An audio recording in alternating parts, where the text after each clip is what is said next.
This is Legacy of Leaders series that we're doing here.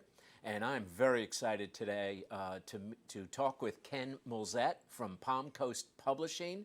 And the reason I'm very excited on a personal level is I've published a book called Agonizing Peace. I wish I had known Ken back in the day. I probably would have gone with his publishing company.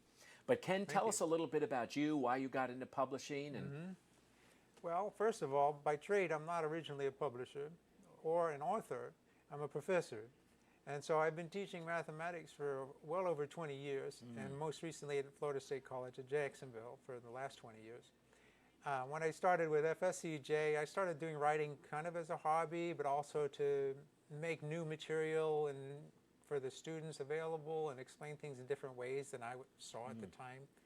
So, you know, for professors, we try to find good material, good textbooks, good things for the students to help them learn as much as possible so that when they're outside the classroom, they can benefit from it as well. So I felt that I was able to create something new for them that would be useful. are you able to use your books? They're math-oriented, correct? They're all College mathematics level? textbooks, yes. Right, college, and I'm trying to go into high school level too, so it kind of bridges the gap. Can people use, I'm thinking of a young man in my life, Yes. can people use your textbooks at home to actually study math and do better? Absolutely, yes. They can. Yeah.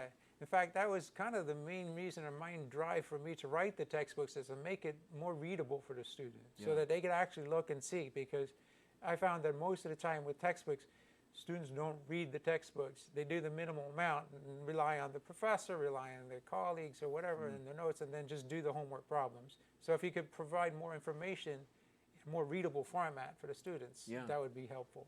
Now, textbooks go for $200 a piece. Yes. Are yours in that price range? Thank you for mentioning that, because in fact that was another two reasons why I started to do this. Excuse me, to start to make the textbooks more affordable. Yeah. So I can make the textbooks affordable because I control the entire process from writing to publishing.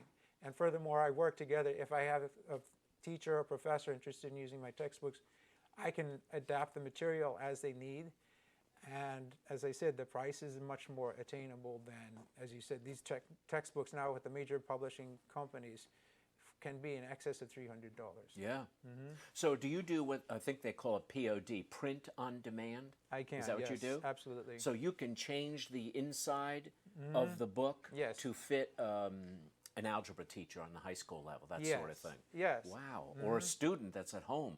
Homeschoolers would probably appreciate it. Yes. Yeah, because absolutely. they're being schooled at home. Yeah. Yes, because I have all of the material, everything that's in the book is my own, under my purview. So I can change it, I can write it, I can adapt it, I can add new topics as desired.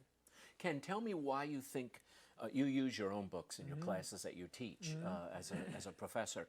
Why are your books better than what's on the market right now? Not just price, but why is it better than what's on the market? Well, first of all, from my own, from my own standpoint as a teacher, I'm very familiar, of course, with the material, so it's easy for me to use. And so we mentioned readability and availability to the students, making it easier for them to use as well.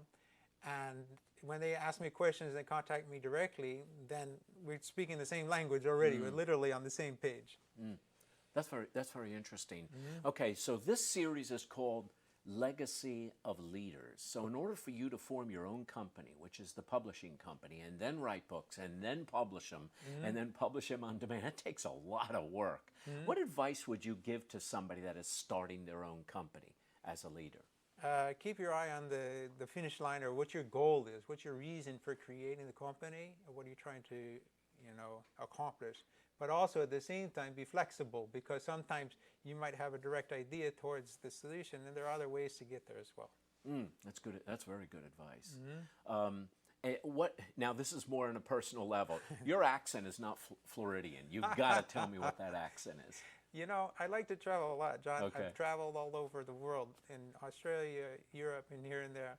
When I'm in the United States or with my students, they think I'm from Europe. When I'm in Europe, they think I'm from the United States. Okay. So it's a very funny way to be, but I'm originally American, 100% American, born here in Maryland, lived in my entire life in the United States. Okay, but your mom and dad are what Well, I'm lineage? third generation American on both sides. Okay. My mother's side is Irish, my father's side is Austrian. Wow, okay. Mine is German and Norwegian. Oh, For me, okay. they're my adoptive parents. Yes, we're as neighbors, we were yes. yes, that's right, we are. Well, Ken, thank you very much. Best Likewise. wishes on your publishing company. If I write a second book, I'm coming to talk to you, okay? Well, I hope so. We'll stay in touch. That sounds great.